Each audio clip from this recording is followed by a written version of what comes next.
Wow fantastic. যেটা বলছিলাম দাগ লাগার কথা, একবার ট্রেলারের শুরুতে যে ডায়লগটা ছিল সেটা যদি একটু মনে করিয়ে দিতে চাই, ডায়লগটা এরকম ছিল, জেলের দাগ যার একবার লেগেছে সারাটা জীবন সে দাগী। আমার প্রশ্নটা হচ্ছে, হ্যাঁ প্রশ্নটা হচ্ছে শুধু জেলের দাগ কেন, নেগেটিভ যে কোনো চরিত্রের ক্ষেত্রেই তো এটা প্রযোজ্য, ইজ ইট?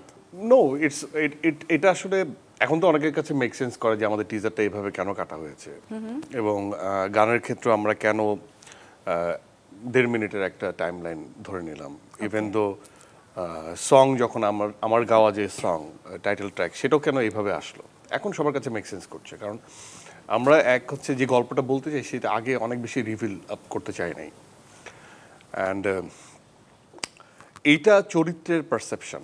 এটা চরিত্রের পারসেপশন মানে হচ্ছে এটা আসলে নিশানের কথা। নিশান যে কথাটা বলবে সেটা যে সামগ্রিকভাবে সবারই কথা হতে হবে সেটা না, কিন্তু সেটা কি সবার কাছে মেক সেন্স করছে কিনা।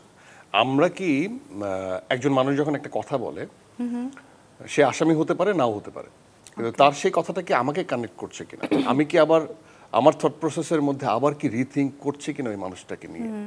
সো ওই জায়গা থেকে এটা নিশানের কথা যে জেলের দাগ একবার যা লাগছে সেই দাগই সারাটা জীবন, এটা নিশান বিশ্বাস করে। আমরা কি বিশ্বাস করি যে জেলের দাগ লাগলে সে সারা জীবন দাগী? আর যদি বিশ্বাস না করি তাহলে আমাদের কি করা উচিত? So this is all about the story. ওকে, তমা বিশ্বাস করে, নিশান তো এটা বিশ্বাস করে, জেরিন তো বিশ্বাস করে, হ্যাঁ জেরিন তো বিশ্বাস করে, অবশ্যই বিশ্বাস করে। এটা যথেষ্ট প্রমাণ আছে ছবির মধ্যে যে জেরিন বিশ্বাস করে।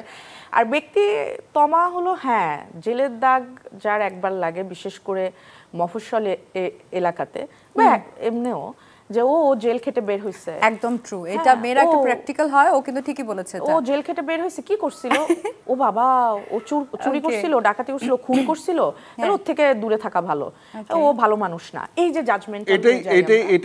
এটাই বলছি যে এটা নিশান এটাই মনে করে, রাইট। কিন্তু অডিয়েন্স হিসেবে আমরা কি এটাই মানবো, করবো কি করবো না, করবো না, it's all about the story. সেটা কি আমরা দাগি দেখার পর ডিসিশন নেব? তাহলে সবার দাগি দেখা উচিত।